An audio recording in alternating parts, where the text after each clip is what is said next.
Lawyer லாபமா இருக்குது, கௌரவமா இருக்குது. தொழில் பண்றது லாபமா இருக்குது, கௌரவமா இருக்குது. விவசாயம் தான் நட்டமா இருக்குது, கேவலமா இருக்குது. அதுதான் பிரச்சனை. இன்னைக்கு ஓட்டுகள் வரது ஏழு விவசாயிகள் ஏன் விவசாயம் தான் கொண்டாட்டி உள்ளவர ரோட்ல கார் ஓட்டி சந்தோஷமா போறவனுக்கு வாங்கக்கூடிய காருக்கு கடன் 7 சதவீதம், தான் விளைவிக்கிற விளைநிலை கொண்டு வந்து இந்த வண்டி வாழ்கிற மக்களுக்கு உணவாக பசியார அரிசியை கொடுக்கிற விவசாயி கடன் வாங்க போனா 16% வட்டி இந்த நாடு இருக்கணுமா?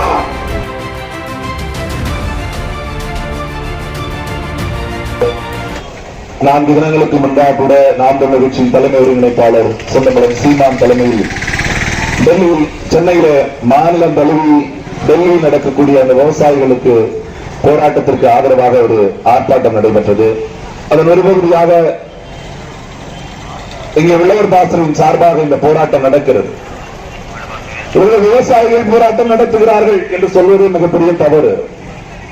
இங்கே வியாபாரிகள் போராட்டம் நடத்தலாம், வேலை பார்க்கிற அரசு ஊழியர்கள் தனியாக போராட்டம் நடத்தலாம், ஒரு தனியார் நிறுவன ஊழியர்கள் தனியாக போராட்டம் நடத்தலாம், முதலாளிகள் தனியாக போராட்டம் நடத்தலாம். இப்படி தனித்தனியாக எல்லோரும் நடத்திக் கொள்ளலாம்.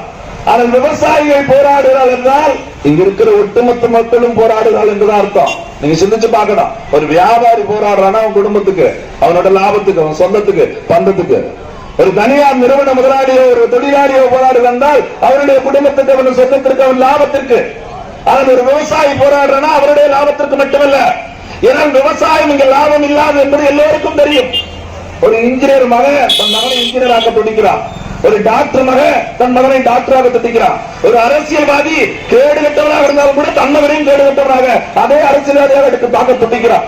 இப்படி எல்லா வேலை பார்ப்பவர்களும் தன் பிள்ளையை அதை தொழில் பண்றவங்க தான் பிள்ளையும் தொழில் பண்ணிட்டுங்கிறான். என்ன வேணாலும் படிச்சு வந்தோம், அப்படியே வந்து கடையில் உட்கார்ந்து தம்பி இதை விட காசு கிடைக்கிறது இல்ல அப்படின்னு தொழில் பண்ணதான் நினைக்கிறான்.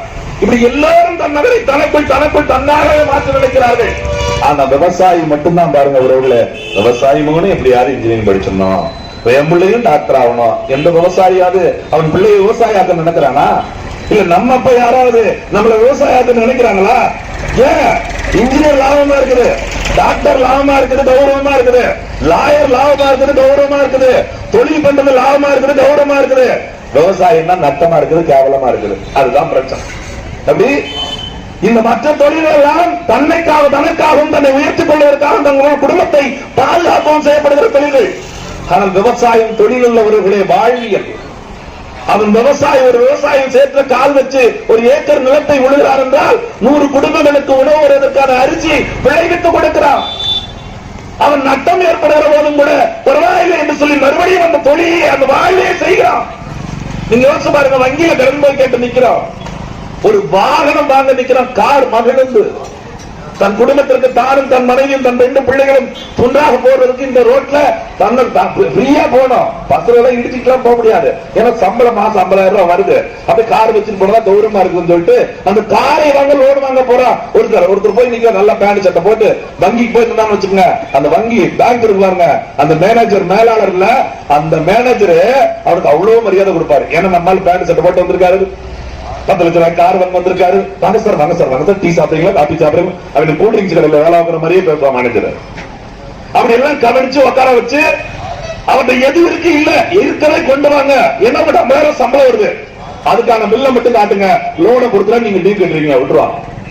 நம்ம அப்பா விவசாயம் பண்ணிட்டு அந்த விவசாயி இந்த தோல்ல துண்டை மட்டும் போட்டு வேட்டியை கட்டு வங்கி முன்னாடி போயிருந்தான்னா அது கதவுல எழுதிருக்க எழுத்து தெரியாது, உள்ள போட்டுமா வெளியே எழுத்துமா என்ன எழுதிருக்குன்னு தெரியாது. நம்மால இங்கிலீஷ்ல எழுதுவான், தள்ளு இழுன்னு எடுத்து அவனுக்கு வாய் நட்டுக்கும், கையில ஒட்ட முடியாது, அங்க புல்லு புசுன்னா எழுத முடியும். அப்ப உட்காந்து நின்றுட்டே இருப்பாரு நம்ம அப்ப. எவனா ஒருத்தர் நம்மள மாதிரி ஒருத்தர் தெரிஞ்சவன் வங்கியை திறந்தான்னா இப்படிதான் உள்ள போன மாதிரி இருக்கும், நம்ம கூட விளையாடுவார் உள்ள.